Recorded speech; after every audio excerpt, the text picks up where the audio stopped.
Saya memang maklum dan faham bahawa isu air di Sabah ini bukanlah tanggungjawab sepenuhnya oleh kerajaan persekutuan. Walau bagaimanapun, saya melihat bahawa soalan saya nampak kerajaan negeri Sabah hampir-hampir tidak ada jalan keluar untuk mengatasi masalah bekalan air bersih di Sabah. So, hari ini pun, sehingga hari ini, daripada sebelum merdeka sampai hari ini, air di Sabah memang dalam krisis yang besar. Jadi selaku wilayah Sabah yang juga menyumbang ekonomi besar kepada ekonomi negara, apakah kerajaan persekutuan berhasrat membantu secara serius mengatasi krisis masalah air di Sabah ini secara total? Terima kasih. Terima kasih Yang Berhormat Kinabatangan. Seperti mana Yang Berhormat katakan tadi, pertama sekali bidang kuasa air ini adalah di bawah bidang kuasa negeri. Dan tanggungjawab persekutuan ialah untuk membantu, bukan saja dalam konteks bekalan air itu sendiri, tapi juga melihat pada sumber air dan sebagainya. Dan sebab itulah maka segala projek berhubung kait dengan bekalan air di negeri Sabah dan negeri-negeri lain juga, apa yang disediakan ialah bentuk pinjaman. Cuma yang kita bantu sekarang ini yang secara direct ataupun secara grant ialah untuk pipe, menggantikan pipe. Sebab Sabah salah satu cabarannya ialah NRW yang agak tinggi, hampir lebih 50%. Sebab itu keutamaan kita menggantikan pipe yang mana kita akan berikan secara grant dan dilaksanakan secara bersama dengan negeri Sabah. Dan diharapkan ini akan mengurangkan berlakunya NRW. Tapi pada masa yang sama, negeri Sabah itu sendiri kena mengambil tindakan untuk mengurangkan NRW, khususnya air-air yang dicuri daripada sumber air yang daripada bekalan air Sabah itu sendiri. Itu kena tindakan tegas perlu diambil oleh pihak kerajaan negeri. Terima kasih.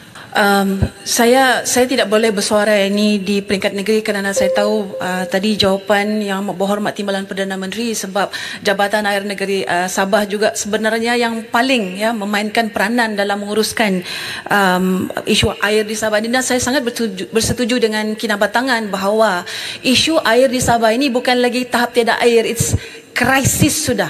Krisis.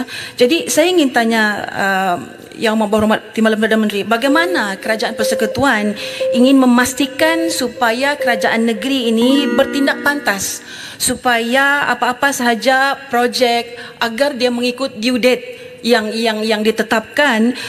Dan hari itu saya ingat Yang Berhormat Timbalan Perdana Menteri ada berbagi tahu berkenaan JKA dan JNS, Jabatan Air Negeri Sabah, supaya bertindak pantas dalam masa 2 minggu untuk menyelesaikan masalah air Sabah. Saya ingin tahu apakah hasil perbincangan daripada pertemuan tersebut, dan kalaulah krisis ini sebenarnya sangat berlanjutan. Tuan Speaker, sekejap ya. Berapakah sebenarnya jumlah yang perlu untuk menyelesaikan krisis air ini di Sabah secara keseluruhannya? Terima kasih. Dari segi perancangan, kita bergantung dengan keutamaan ditentukan oleh pihak negeri. Maknanya jumlah-jumlah projek. Untuk rancangan Malaysia yang ke-12, keseluruhan sebenarnya yang telah diperuntukkan pada Sabah, sama ada secara langsung maupun secara pinjaman, ialah 2.6 bilion.